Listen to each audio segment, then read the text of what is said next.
using free channels as much as we can for some of the same communications and messages to get out, not, so in a different method, not getting out there in person, which we also try to do, but instead of trying to buy advertising or print a lot of things and mail them out, we get information out through social media, e-newsletters, earned media. I'll just talk loud. We try to reuse information and messaging and connect with people and give them opportunities to give us feedback and engage in a two-way conversation through lots of different channels that don't take printing or purchased advertising costs. So some of those could be letting people know what's going on in your school district through Pandora. Who listens to music on their computer at work? Did you know you can do some really super inexpensive advertising there? Letting people know how great your schools are if you are going out for a campaign, using those types of tools to reach the people that you're trying to reach. You can actually do some targeted marketing through that. Facebook, if you guys aren't using Facebook advertising, obviously that's a really good one. Making sure that you're getting out into the faith-based community and engaging them and talking to them about all the good things that are going on in your school district besides just going out and asking for money for a bond. Making sure that your unions are involved, getting them involved early. Your unions can do a lot of communicating for you on bonds. That's really helpful.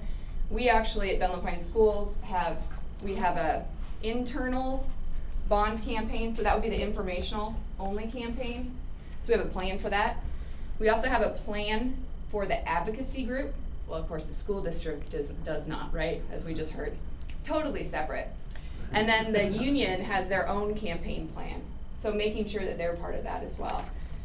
And then I just want to touch on a couple other things and then I'll get into the presentation. But making sure that your power players are engaged early. And actually, let's just jump into this. So I'm just going to scoot. This is a good one. Oops. Wrong button. This is kind of amazing, right? This is like just my favorite, because you should always have a dog and pony in your show, right? Oh yeah. So anyway, this. So making sure that when you guys know, or you think you might know that you're going to go out for a campaign, going out to ask for money, getting to those yes always people right away. So some of the things that I've heard that work really well that we've picked up and started doing, and we make our superintendent and school board members, we keep them very busy with things like lunches, where we'll invite 3 or 4 really super highly engaged people from the community. And we're staying away from the no-never highly engaged for these meetings. But we're sitting down with them and we're telling them what we're looking at, what we think our challenges are, and trying to get their support early on, because we know they're going to talk to people. And we do a lot of those, and they're very strategic, and we have our talking points, and we go out and visit. And normally you have your superintendent's already meeting with your city manager and your county commissioners and things like that. But broadening that up and getting into the faith-based and getting into the folks that are running the soup kitchens or whatever it is, and making sure that they know what your stories are. So doing that early. Oh, another one that works really well is making sure that you have materials that either talk about how great your schools are, or if you're in a campaign already, making sure that you have the information-only campaign materials maybe on a poster board at athletic events, on the weekends if you have people that are coming in and using your facility for church services. Just making sure if your buildings are like ours, our buildings are used something like 100,000 hours a year by community groups. So every single person that walks in that door, we have something in the doorway that they can see. And I will go back to the beginning here and show you guys what I'm talking about. All right, there we are. So what can we do today? So hopefully you guys are all bragging about your schools right now, and there are lots of little things you can do. We know that community members want to hear that kids are graduating and that they're doing great things after high school, including, I think we have something weird on here about like the Polytech Witchcraft University or something in California. But kids are doing all kinds of really cool things. And you can do this clearly in any school district. You can do it small. If it's something that you want to actually do the same thing as ours, we can give you the design file. Here he says, you want that? This is a reminder to myself to ask you for the file. Oh, okay. And I have samples of all this stuff up here too. Oh, good. So, we also, when you're going for you're starting to think about a campaign, you might be ending a campaign. Does anybody have work going on right now in this room? Nobody? Oh, some. Okay, so I'll just touch on this slightly. Making sure that as you're opening up new schools and you're finishing projects, that at least let the neighborhood around it know. So every single time we complete a big project, and this can be part of your after as well, but every time we complete a big project, we invite the entire neighborhood to a barbecue. And it's cooked by Nutrition Services. So it's just basically our whatever, hamburgers off of a truck or whatever we get. Go ahead. And I'll add to that, I'm in the middle of a school building process. I will add to Julianne's note about groundbreaking or opening ceremonies, that there's opportunities in between to be looping back to your voters and saying, thanks for voting, here's what we're doing with your money. Last night I had a public meeting to update the community on the design and construction of one of our new middle schools that's being built, because it's been a couple years since they voted on the bond, and it's gonna be a couple of years until that building opens. 20 people came to the meeting, but 9,000 of them got a postcard about it, with the update, good. and thousands more heard about it through the media and got that little update and that little thank you. Yeah, the attendance of your events isn't always a really good reflection of how well your message was received, right? So, Carrie, I think a lot of us in this room that work on the communication side take advantage of these opportunities to let people know your tax dollars are hard at work and your investment is making a difference. It's kind of the messages on the back here. And then things like, I told you guys earlier that this track that we thought was such a great idea to brag about, it turned out it wasn't. But the people who lived around this high school, Mountain View High School, they live for Ashton Eaton. I had no idea what a big deal this was. So we had another opportunity when we celebrated the unveiling of his 70-foot wide signature on the track, to tell everybody what a great job we were doing with Bond. So, delivering their projects, letting them know how it's all going, staying mostly on time and on budget. This you can't hear because it's not in there, but it's Thank you. oh. Thank you. Thank you. This is a before school starts thing that we do. For making education a priority in our community, even during these tough economic times. Thank you for your decision to not reduce school days and for having one of the longest school years in the state. Thank you for building one of the best computer networks in the Northwest and giving my son and daughter the technology tools they need to succeed in this ever-changing world. Thank you for giving me access to a diverse curriculum, from arts and sciences to electives and fine arts. Thank you for keeping all of our athletics and activities programs in place. We know studies prove that students involved in extracurricular activities are more successful in the classroom. Thank you for keeping PE and music in my elementary school. Thank you, Ben Lapine Schools, for putting our students first. Thank you, Ben Lapine Schools. Thank you, Ben Lapine Schools. We're going to have a great year. Paid for by Central Oregonians for Responsible Education. So that doesn't really sound like a bond campaign piece, right? That was paid for by our advocacy group. And it was just a way for us to be out there in the community telling everybody how great we are without asking them for any money. And I could not believe the response we got. Well, except that every time I saw someone, they would go, "It's gonna be a great year." Because that's how it ends. So I thought, well, at least you heard it, if that's all you got out of it. But so be thinking about telling your story and selling your bond long before you start asking anybody for money. And there's lots of ways to do it. The dog and pony show is my favorite. That's one where school board members and staff can definitely get engaged and just hit every single animal club, the elks, the lions, the whatever, hit all of those, the Seroptimists, the people that ride the crazy bicycles. You can build a list, and you can always hit up the other school districts that have been through this, but literally divide and conquer and make sure that you're talking to everybody and then tweaking the message to make sure that they are hearing what they want to hear as well, based on your community surveys and things. And really try, if you can, to be engaged with these folks before you ask them for money. It's the kind of the worst.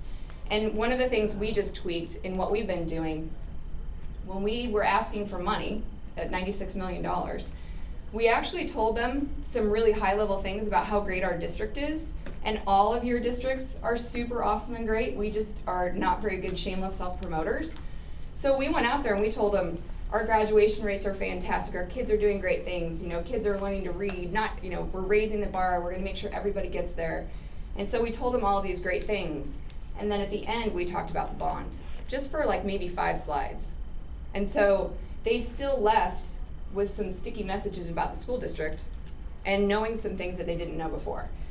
In the older days, we just went out and said, we want 30 minutes, we're gonna talk to you the whole time about how we're gonna spend your money.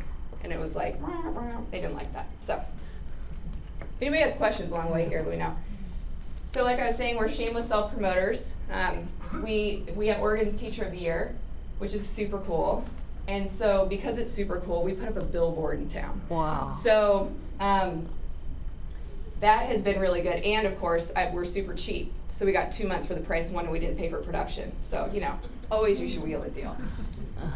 But it's kind of amazing how many people are like, whoa, you guys have Oregon's Teacher of the Year that have nothing to do with education. So again, just making sure you're taking advantage of those opportunities.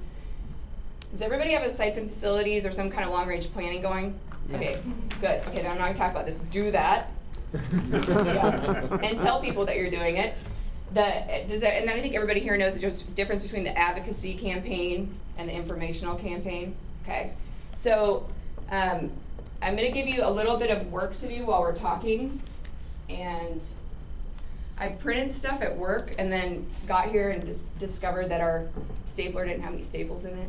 So take the top 2 pages, pass these around. So I just want to talk to you guys a little bit about getting your committees together and assigning the right people to those tasks. So be thinking, as this is coming around, about who is going to help you in the community to get this work done, and who's going to help you tell your story. So hopefully you're getting some new people engaged in your schools through things like the sites and facilities process. Maybe you've met some parents during a boundary review, just trying to find new ways to get people engaged. One of the things that we have found really helpful is if you have anyone in mind that you think you might want to have co-chair your campaign. Does anybody actually know who their co-chairs are already? Okay, so when you get this stuff, you can be when you get this paperwork, if you want, you can do kind of like write down your ideas of who would do what for you guys. But when you think about your co-chairs, my feeling is you should be thinking about these committees as you're in sites and facilities. You should be thinking all the way forward to who's going to help us do the work when we sell this bond to the community. So for example, I would say one of the ideal kinds of co-chairs is the worker bee parent, right, that everybody loves. The other person I think is really super great is an elected official or some statesman or somebody that's in your community that everybody loves who isn't going to do a thing except show up with you when you want to talk to people and give your campaign credibility. So for example, we had a state senator who was on our campaign, and he like literally was just pretty. He just came along and everybody loved him. He's great, he knows everyone. And then, so if you can identify some ideas for who you would have on either your leadership team, which is that first box here, or your co-chairs, during sites and facilities, they don't have to be on the committee, but get them to go out with your sites and facilities team and walk every single building so that they know what the needs are, so that they can be really eloquent speakers about why you need what you need. We don't have a lot of time, so I'm just gonna rip through here, but be thinking now about who's gonna be on your finance team. Is there somebody who helps you on the legal side? Or is there someone who helps your business manager who could help you guys be your treasurer and help raise money? Because these are things you need to be thinking about early. Marketing and public relations, who do you have that can help with that's kind of obvious stuff, right? Doing the design, helping that information get out. Speakers Bureau, that's the dog and pony show. This person just needs to be really well organized and be able to get a list, go to your chamber or whatever and figure out who's who in your community that you guys want to be out there talking to, and then literally get scheduled to get somebody in front of all of them. Editorial boards and media visits, that should probably be a separate person as well. Endorsements, how many people in here actually have a voter's pamphlet anymore?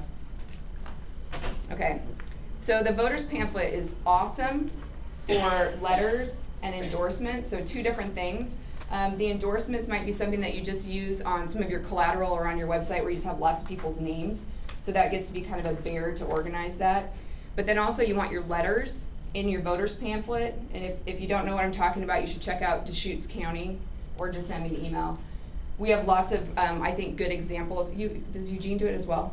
Do you have a voters pamphlet? Sometimes. Yeah. Oh, fantastic. Usually. Sometimes they don't. But you have key folks that turn in letters, and you just basically stack your voters pamphlet with that. There are some voters out there that they say make a decision when they get their ballot and when they get their voters pamphlet based on the letters inside. So kind of cherry pick those people.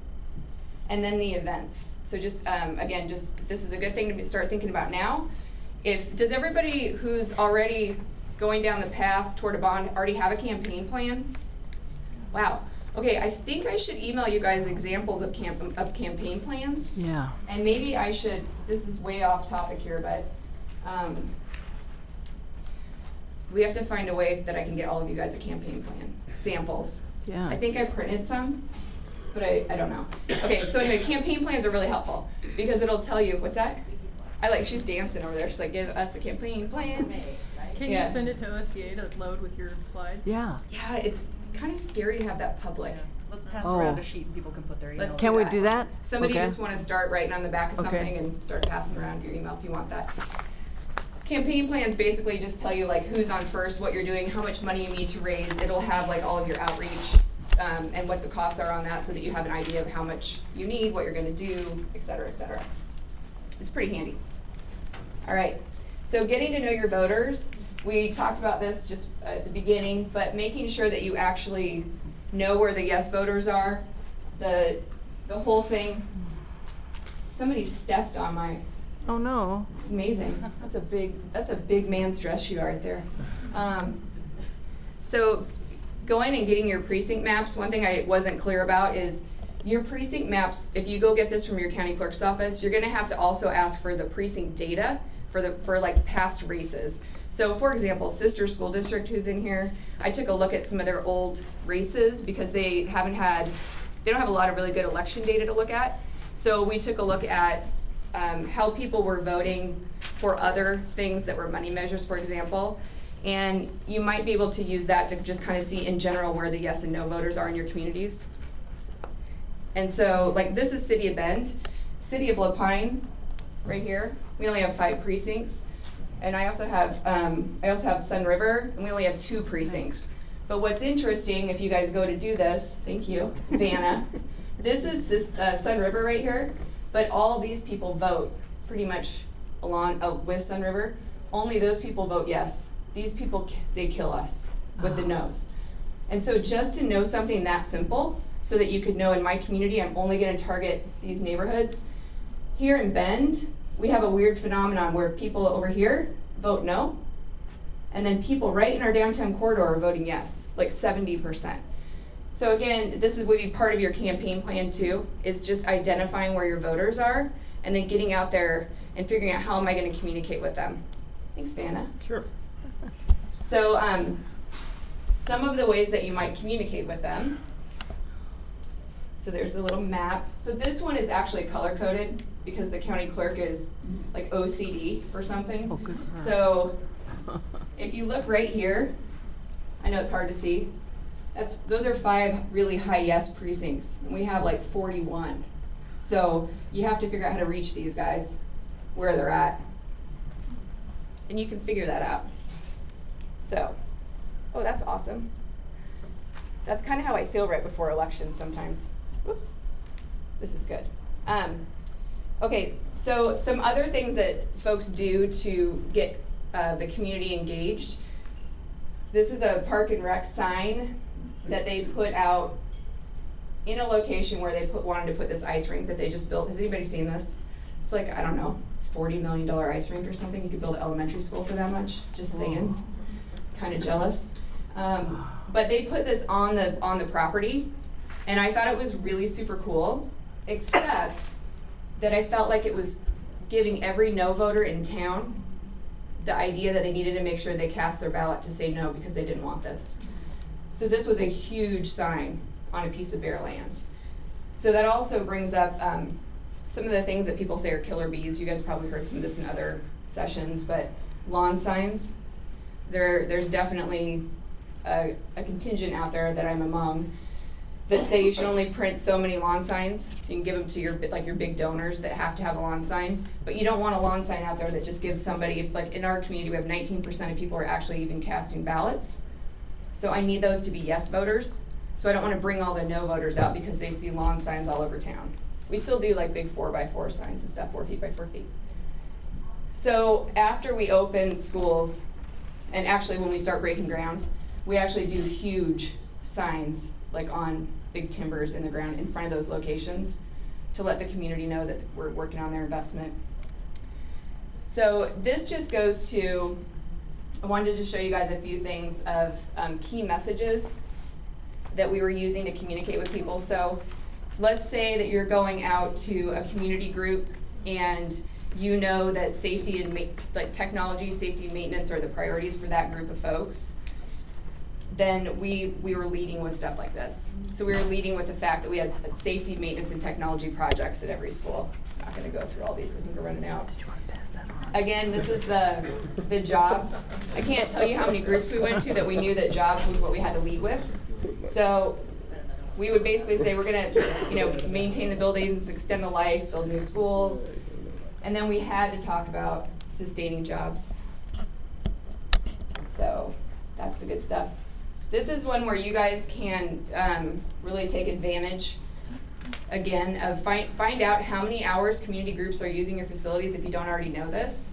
And one of the things statewide research tells us that people want to know, that Oregonians want to know we're spending their money wisely. They want to know that students are engaged in the community and giving back. And they want to know that we are being good stewards and being partners with other groups in the community. So what we did with this one is we actually talked about the amount of hours that community groups hosted events in the schools, and then we tied it to, which I don't have in here, we tied it to the huge events that were coming to our schools that were making money for the community. So like big soccer tournaments that were being played on our schools, we called economic development, and they ran numbers for us to tell us, well, that event generated $100 million in the community. So those types of things, depending on who you're talking to, like chambers and things. Okay, thought so. Okay, so I'm rushing through here, but just some of the campaign materials that I have up here for you guys if you want them. Making sure that you have, we kind of talked about this at lunch, but making sure that you have a fact sheet that everybody is going off of. So this is something that we actually ran by the Secretary of State's office, and I think you're going to look at a lot of school districts use something similar to this, where it's basically the what, sticking to the facts and the things that people care about, that we know are yes votes, telling them how much it costs and things. So this is a really handy tool. As it turns out, you don't really ever have time to talk about anything more than this anywhere anyway. So you don't need that in the weeds information about like some hovercraft toilets or whatever I said that everyone keeps saying to me when I walk by them in the hall. So now the project maps, this is another thing that you guys can do where you take a map, you put all the projects on it, you put these maps where the people are. So maybe at your Chamber of Commerce, local coffee shops, we asked our real estate agents to have this, the Central Oregon Real Estate Agents Association or whatever, to have these in their offices, big huge poster boards. We had these all over town, but strategically placed in areas where we didn't think we were necessarily going to get those no voters out again, so we're pretty thoughtful about it. This is another version of the same map for a different bond. This is a version of something that I highly recommend you do. If you can, it doesn't have to be fancy. This can be like basically a Word document if that's all you can do. But put something in the entry of every single school that tells every person that shows up what's in it for that school. So for this one, these are all the little projects, and when you look at it, it's like, oh, how exciting, we're replacing the single pane windows, or we're renovating the building exterior. You can't say you're painting because you can't use bond dollars for that. So some of that was paint and shingles and siding and things like that. So make sure that you put these types of things, I think, in every school if you can. And we did this on, go ahead, boards like this. That doubles like a mailer out to your community. Yep. Oh, that's the other thing. So this isn't advocacy, it was informational, so we had this put in every school newsletter. So every single school had one customized. Do you have a question back here? Yeah, so we stole that from you. Good. But the nice thing about it is we were also able, now that we're a year into our bond, we have big clear stickers that we're putting over as they're completed. Oh, yeah. So that people know that we followed through on those projects, and that's been really successful. Cool. And definitely, if you are in a school district where you don't have a lot of resources, or that would be every school district in Oregon. Yeah. Borrow from each other. A lot of us have, I mean, I've taken Carrie's, everybody probably here we've shared. So you just get the original design file. I tried to send it to you, Michelle, earlier. It wouldn't go. It's coming. All right. So I'm just going to show you a couple things back here, and I want to open it up for questions in case anybody has some questions that didn't get answered. But back here are just random stuff. So just different ways that we're telling our story, and there are only 2 of these, but this is like a little district accountability report that we did, and we actually made an insert for it that was just for the bond. So we'd go out and talk to people about, hey, we're really great. No, by the way, you're going to find information on the bond shoved in the middle of that. And then we had 2 times we invited the community in for thank yous, where we had like a breakfast. This was usually the power players because we can only handle about 80 people at a time. But we would invite the community in that says, we can't thank you enough, but we can certainly thank you again. Thanks for your support of the bond. So those types of things. And then we'd give them a status update. And then just other little, like Carrie was kind of talking about, you'd let the neighbors know what you're doing, tell your story very briefly. They don't have to ever participate, but they're seeing what you're doing. And then there's other materials back here. I did get emails after the first session for the letter from the school board that you can send out. So the letter that just basically says, we think you should vote yes for the bond. I, of course, started panicking as I was listening to Alana, but it's fine. So School board members can do that. They can vote for, or they can say vote for it, but not but this somebody says works there. Yeah, so this one says across the bottom, paid for by Central Oregonians for Responsible Education. Okay. So that's the campaign group, and it's signed by all the board members. The thing that I was worried about is, can they use our logo? And Alana, Yeah. she said she thought it was fine, but it made me a little nervous hearing her talk today. So that would be the one thing is the logo that I'd wonder about. Because I don't want to give my logo to Johnny Rocket and his pit bull dogfighting club to use on his stuff. So I have a question. Mhm. So it's the PAC that's getting the money to produce all this? Yep. Okay, because So your that's PAC an expense. Yeah. A huge expense. Yeah. Well, this one's actually not that expensive. It was just the mailing. Okay. So the lists are free usually. From What your school about the district. colored flyers that you have Yeah, over some of here? this Yeah, stuff that's some of these expensive. things, all we did was print one, right? One big one, or electronically put it in school newsletters. It didn't ever get printed. Okay, all right. Yeah. So, and again, the PAC does all of that budgeting. Okay. If you're a school board member and or a superintendent and you have any control over budgets, You can't. I mean that in a good way, because I feel like we don't, because it's a roller coaster. But if you're going out for a campaign, I strongly recommend that you do put the money into it, because in the end, if you're looking at a $20 million bond or a $200 million bond, and you don't invest anything up front, you might get what you paid for, right? It's hard to take that money out and invest it in this, but you get a lot for it. So, did I hear itching or flagging? Neither. Okay. So anyway, there's stuff up here. And I know we kind of rushed through the end of that, but does anybody have any quick questions? Go ahead. So I'm confused. Did you just say that the district should For the informational give money side. to the PAC? No, but that would be fantastic. I did not say the district should give money to the PAC. I would love that. No, the district should put money aside to make sure that you have the opportunity to produce a good informational campaign. So you have to still need to be telling people your story inside the schools for your bond. Okay. And start early if you can. The PAC is going to do all that, the advocacy work. You have to vote yes, because if you don't, our children will suffer, right? They can say that, and they can pay for that. So, all right? Go ahead. Real quick, that one slide you had up that had a picture of a young girl and says vote yes so my dad can have a job or words to that Yep. effect. Yep.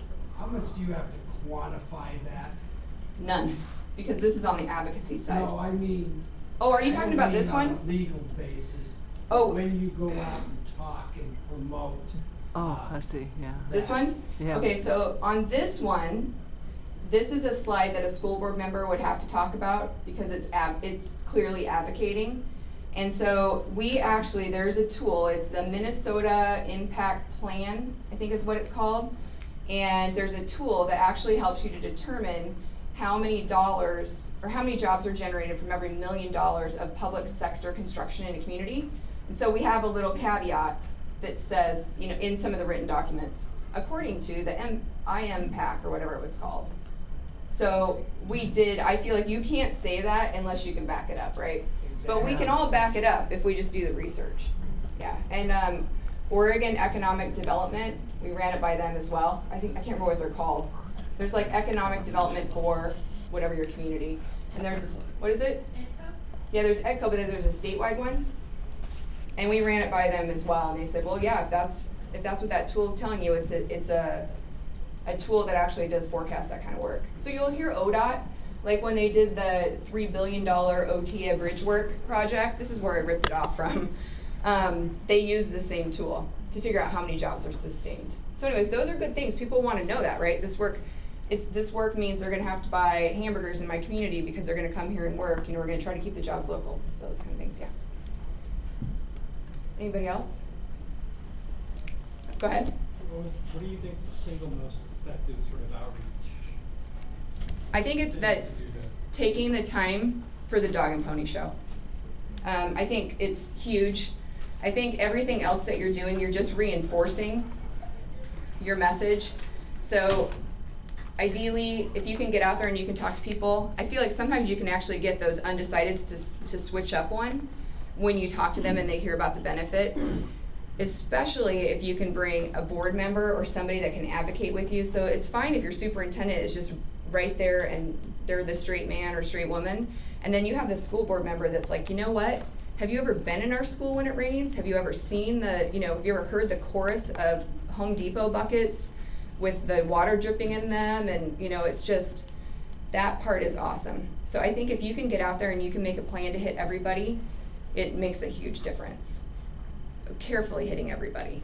And I think the single best way to really get a bond to pass is to do that early work of building a culture of engagement in which you have people on board, they know what you're doing, they've bought into it, and they feel responsible for the passage of it. And it's possible to get your entire community to do that. And that's where that little worksheet that we didn't go through, but the worksheet of like who's going to be on your marketing team. If you guys just, before you leave, just jot down names really quick, compare it with each other, do it when you get back. That is where you can start to build that team, that cadre, if you don't already have it. I'd say more important than any of that, though, is doing a survey and making sure that your community even wants what you think that they want. That is something that I see heads shaking for the people that have done this before. Yeah. If you're going to spend money on anything, I think you have to do that. I mean, it's just absolutely critical because you don't want to spend all this time. This is going to be hours and hours and hours and hours of someone's time that's running this campaign on both sides. So you're going to have to take something off people's plates. If you're going to find out that, I don't know, our last survey was 53% said that they supported just on basically the question of would you support a $96 million bond. And then we had things that I lost 15 percentage points, like saying I want it to be do you support the reconstruction of the historical school? No, all of a sudden it's a failure. But we saw all these other things we weren't expecting that raised it all the way up into the 60s of percentage of vote yes. So I think if anything, you gotta spend money on the survey. You should go to Melissa Martin's, she's not in here, but Melissa Martin, if you want. It's another survey person, if you didn't see this morning, she's great too. And you can hear more about how to survey and make that work for you. She's standing on 3. Well, thank you, Marshallata. Thank you.